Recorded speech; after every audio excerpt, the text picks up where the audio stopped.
Ahoy there, Legion! The Silver Grove update has given us Titania and Apothics. Apothics need plants, and plants need grinding. And while you won't find a better task force for grinding than Tenno, some folks might find picking flowers a bit out of their line of work for a space ninja. So here's a quick guide to try and shorten that downtime and get you back into the action as soon as possible. Since we're hunting plants, you're going to need a scanner, preferably the Simaris variety, as you can upgrade that to scan faster for free and have a chance at giving you double the output. And don't forget a ton of charges for it, as you'll be needing them for all your Kodak moments. Which is a joke I don't know if anyone's going to get, because I think Kodak went out of business like 10 years ago, but if you don't know who Simaris is, load up any relay you want, go way in the back and up to the second floor. Can't miss him. Poor guy needs some glasses though. Can't see anything an inch away from his face. You're also going to want a solid melee weapon. The stance doesn't really matter, as you're only going to be quick attacking things, but whatever you got that swings fast and decently hard ought to do the trick. Both to see Titania's quest and to be able to visit one of the flower locations, you're going to need to have the second dream quest chain completed. If not, it's all good. No spoilers for anything story related will be in here, but you do have to finish that eventually to get all the stuff you need. There are a total of 9 different flowers for Apothics, each with varying quantities. Some are inherently more rare than others, and you can farm these up in any order you want. But if brand new to this thing and you have 0 plants stashed, considering it has almost half of them in one spot, I'd recommend jumping to Earth. Earth is filled with plant life, as it was the first one to have any thanks to the Cicero crisis a few years back. The process is pretty simple. Equip and zoom in to look through the scanner, and search for anything blinking. Wander around, kill stuff that comes up to you,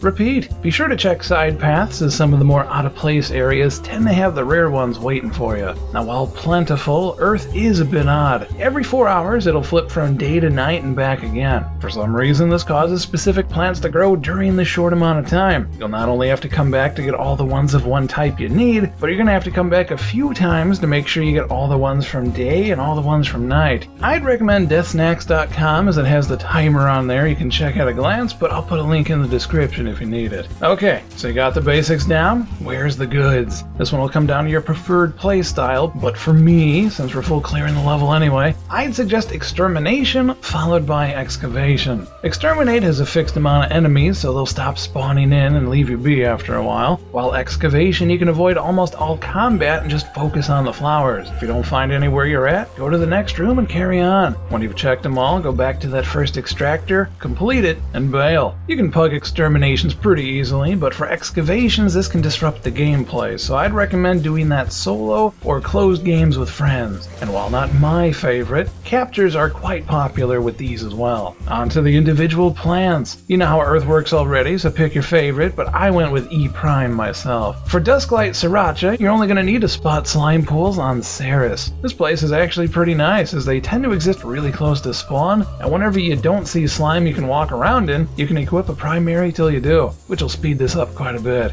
They also appear a lot more than you actually need, which is nice. Ruck's Claws are rather bushy looking weeds and can be found all over Mars without too much effort. I gave Augustus a go for these, but any sandy tile set here will do. Lunar Pitcher, by far the most difficult one to find. Not due to their rarity, just the deadly disco balls that spawn in after a while. These tend to appear in corners or half-broken areas and side rooms, but they can also appear fairly commonly wherever you see stone or even in these little display areas. I went with the Crossfire Mission Plato for mine. Frostleaf? Oh, Frostleaf. What a time we had together. Up until a recent hotfix, these guys were the bane of any budding Green Thumb's existence. Thankfully, they are now quite readily found as early as Kilokin on Venus, but if you preferred Neptune, that'll work as well. Vestan Moss is a deceptive one, and you're going to need the most of these. If you don't know what you're looking for, you'll easily miss it. Even with the scanner equipped, it can be tricky depending on your angle. M Prime on Mercury is a great spot, as you can easily wade through infested that run up on you as you check all the spots for them. But if you'd rather hit up Tolstage for the Vor fight, that's another option. On a decent run, you'll get about 10 per level of these. One thing worth mentioning, sometimes the blasted things just flat out refuse to spawn. You'll be looking in all the correct spots, but nothing. And sometimes when they do, you can't even scan them. Most of this has been patched out, but if you run into this issue, just zip through the level and try it again. I ran into this just last night with Lunar Pitchers, but Frostleaf was super rough because of this on day 1 and over the weekend. weekend. Good luck and a speedy farming session to you, Legion, and be sure to stock up on those Apothics. Never know when they might have other uses, but that'll be a guide for next week. If this guide helped you out or put a smile on your face, we'd be honored if you'd like, favorite, and share it with your fellow Tenno. We always appreciate it when you does. As always, thank you for watching, enjoy your weekend, and catch you next time, Legion. Take care.